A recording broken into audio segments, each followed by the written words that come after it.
Bueno, ¿cómo están todos? Bueno, empezamos a profundizar entonces en el libro de Yoná, ¿está bien?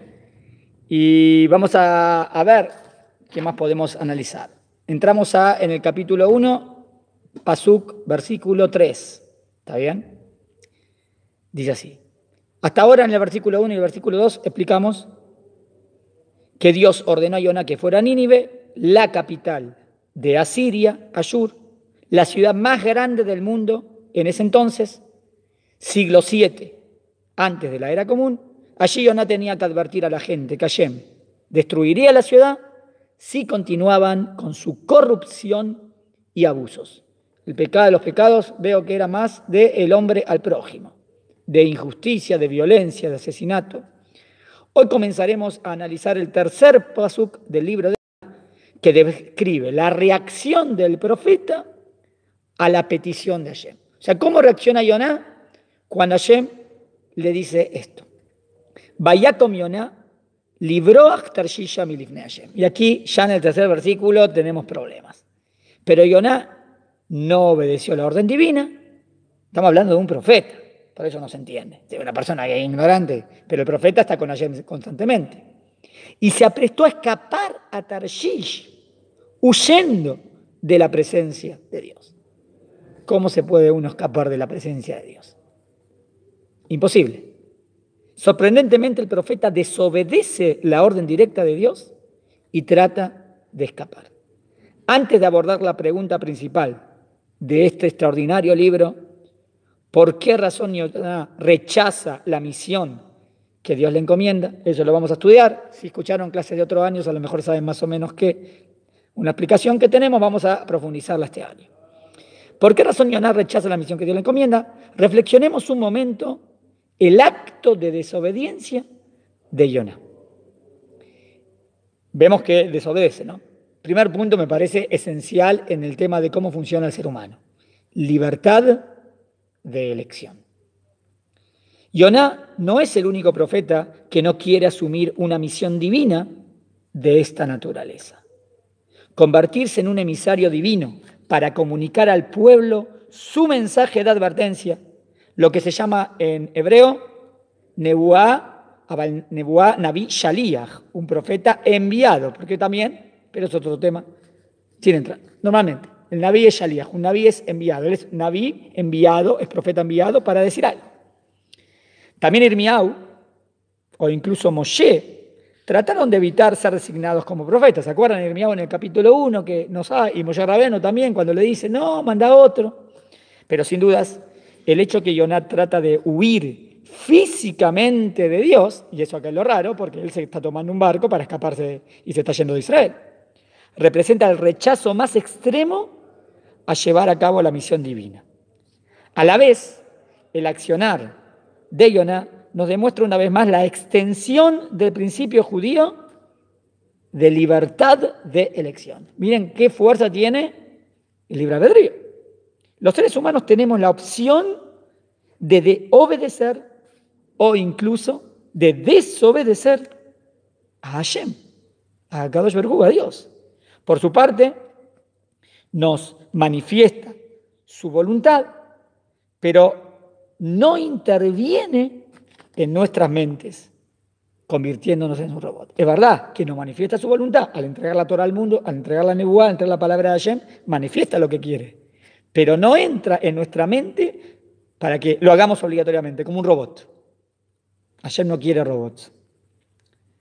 La inteligencia humana, a diferencia de la futura inteligencia artificial, nos permite pensar, nos permite evaluar y finalmente elegir nuestras ideas, nuestros principios y nuestros valores. Obvio que el ideal es que elijas lo correcto y lo verdadero, y eso es lo que quiere Dios, obvio, pero tenés la libertad. Lo que ocurrió a Yoná en cierta medida nos ocurre a todos nosotros todos los días. Cuando desobedecemos o ignoramos la Torá, nos estamos comportando en chiquito, pero como Yoná. Cada vez que hiciste una verá, hiciste un pecado, hiciste algo que no está bien, sabes que eso es lo correcto y eso no está bien, mentiste, dijiste la Yonarra, te estás escapando. Es como Yoná, en algo menor, pero es como Yoná. Cuando desobedecemos o ignoramos la Torá, nos estamos comportando como Yoná. Ejercemos nuestra libertad de desobedecer y escapar, entre comillas, de la orden divina. En estos días previos a Yom Kippur, nos dedicamos a reflexionar y a reconocer que al haber desobedecido a Hashem, nos hemos alejado de él. Y ahora ejercemos nuevamente, ahora, cuando está bien, nuestro libre albedrío para retornar, para hacer teshuvá. También cuando uno hace teshuvá está ejerciendo su libre albedrío, está eligiendo mejorar, está eligiendo cambiar, está eligiendo superarse. Volver a Dios obedeciendo su voluntad. Bueno, ¿a dónde se escapa Yoná? Dice, para viajar a Tarshish. Tarshish.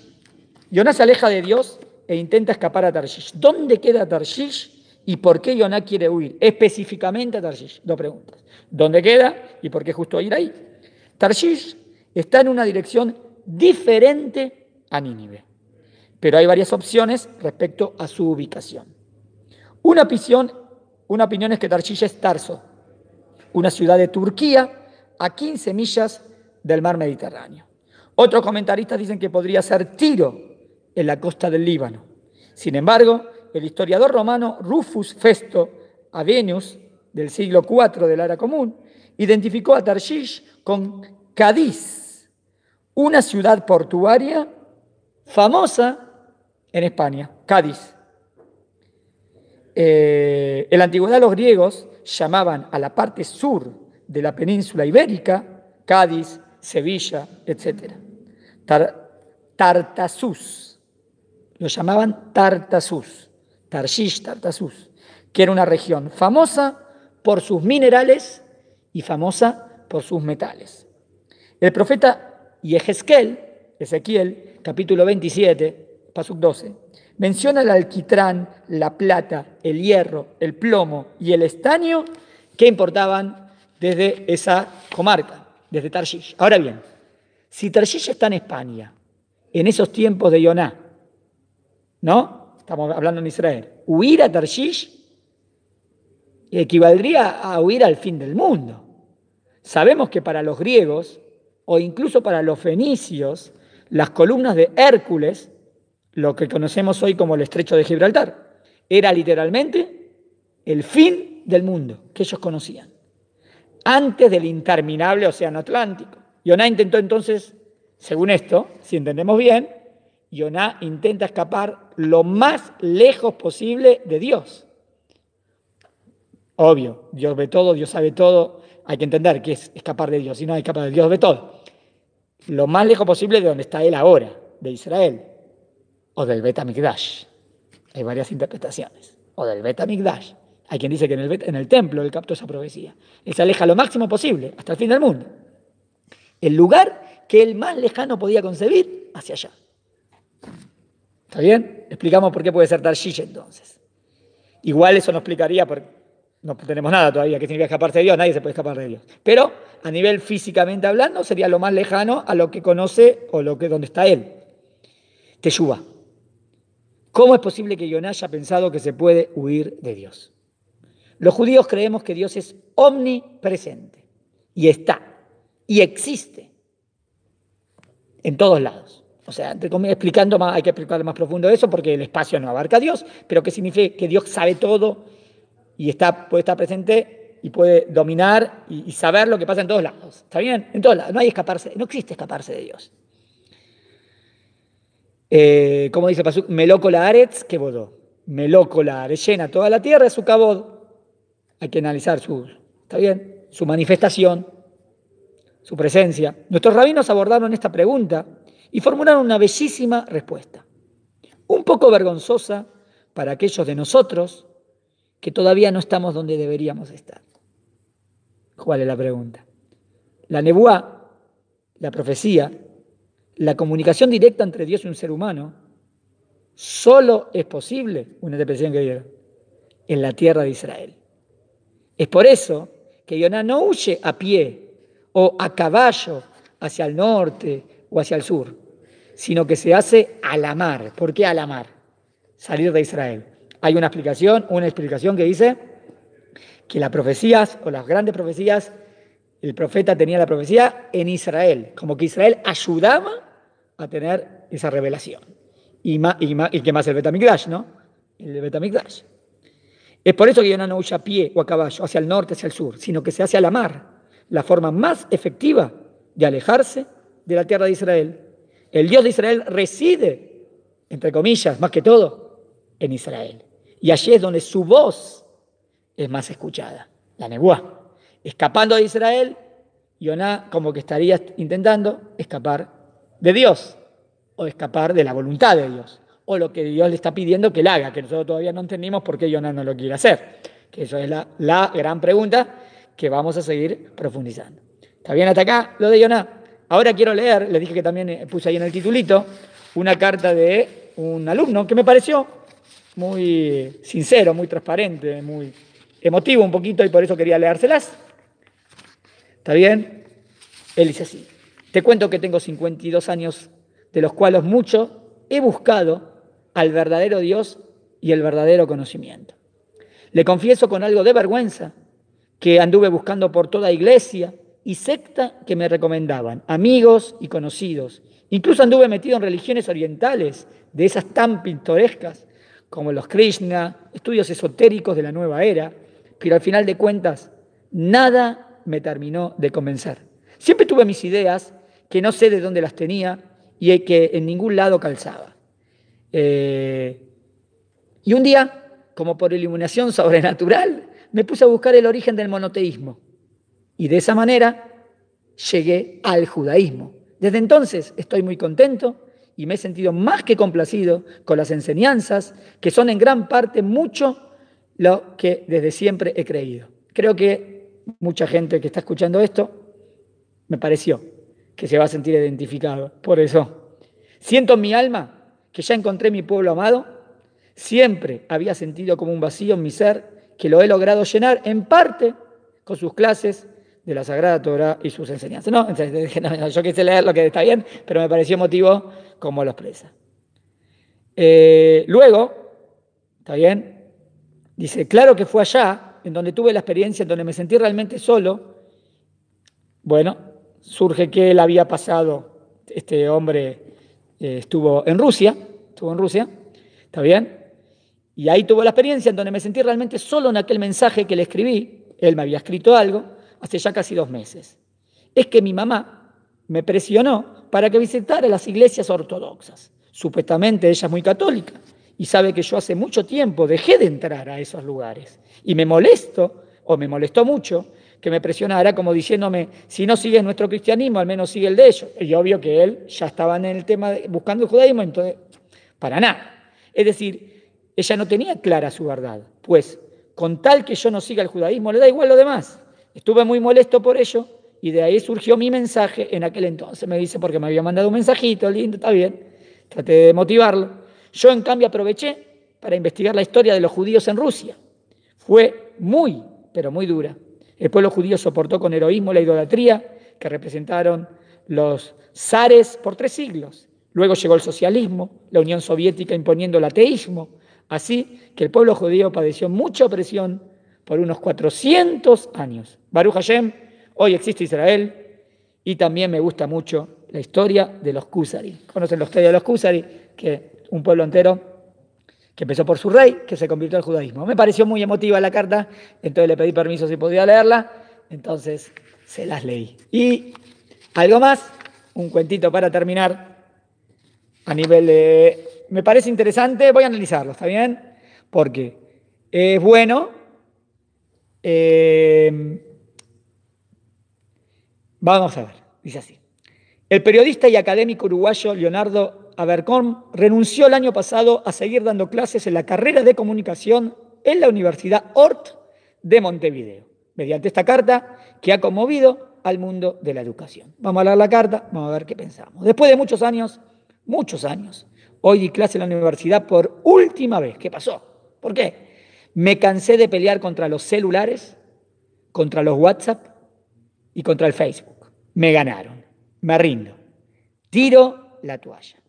Me cansé de estar hablando de asuntos que a mí me apasionan ante muchachos que no pueden despegar la vista de un teléfono. Claro, es cierto. dice, no todos son así, es verdad. Claro, pero cada vez son más. Hasta hace 3 o 4 años, la exhortación a dejar el teléfono de lado durante 90 minutos, aunque solo fuera para no ser maleducados, todavía tenía algún efecto.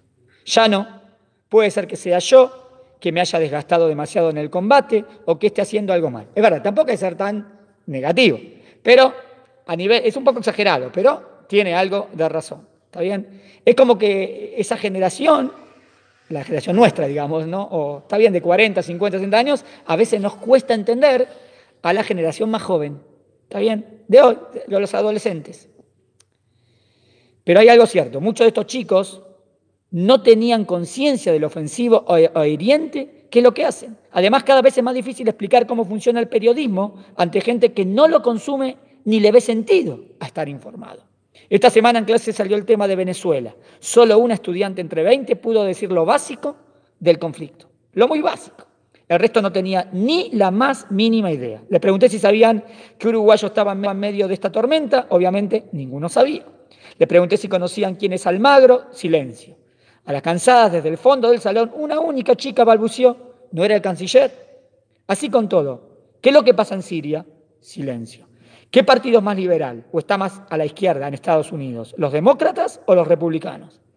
Silencio. ¿Saben quién es Vargas Llosa? Sí. ¿Alguno leyó alguno de sus libros? No, ninguno. Lamento que los jóvenes no puedan dejar el celular, ni aún en clase. Conectar a gente tan desinformada con el periodismo es complicado. Es como enseñar botánica a alguien que viene de un planeta donde no existen los vegetales. Es en un ejercicio en el que debían salir a buscar una noticia a la calle. Una estudiante regresó con la noticia de que todavía se venden diarios y revistas en las calles. Llega un momento en que ser periodista te juega en contra, porque uno está entrenado a ponerse los zapatos del otro, cultiva la empatía como herramienta básica del trabajo. Y entonces ve que a estos muchachos que siguen teniendo la inteligencia, la simpatía y la calidez de siempre, los estafaron. Que la culpa no es solo de ellos, que la incultura, el desinterés y la ajenidad no les nacieron solos. Que le fueron matando la curiosidad y que con cada maestra que dejó de corregirle las faltas de ortografía, le enseñaron que todo da más o menos lo mismo.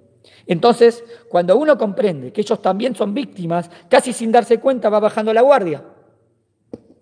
Y lo malo termina siendo aprobado como mediocre. Lo mediocre pasa por bueno, lo bueno las pocas veces que llega se celebra como si fuera brillante. No quiero ser parte de este círculo perverso, nunca fue así y no lo seré. Lo que hago siempre me gustó hacerlo bien, lo mejor posible y no soporto el desinterés ante cada pregunta que hago y se contesta con el silencio, silencio y silencio. Ellos querían que terminara la clase. Yo también. Es fuerte, es fuerte. También es un poco exagerado, porque tampoco todo, dijimos, no es todo color negro, todo negro, no, todo está bien. Se entiende que a veces hay una generación que como que no entiende la generación nueva que viene hoy en día, pero va a tener que haber algo en común, que los conecte y que entienda uno al otro, porque así tiene que ser, así es la educación, ¿no? Los de más o menos 40, 50, 60 años. Bueno, entonces le mando muchos, pero muchos saludos. ¿Se entendió? Hay que ver cómo mejorar en este punto. Perdón, recién salió el teléfono y por eso se cortó. No hay que ver todo negro. Es verdad que hoy en día hay más desinformación y de verdad, y todo técnico, todo así, y no sabes cómo hablar, pero bueno, así está. En mi caso, esta frustración de hacer preguntas y no recibir respuestas, la vivo en la sinagoga que asisto. Me dice, bueno, yo intentaré de contestarte. Lo que pueda, intentaré de contestarte. Perdona que no pude leer todos los SMS. Ahora me están llamando algo urgente. Si Dios quiere, después voy a ver si puedo leer todo y si puedo contestar o seguimos en la próxima clase y ahí. Saludos a todos. Le mando muchos, pero muchos saludos. Señora Miriam, saludos.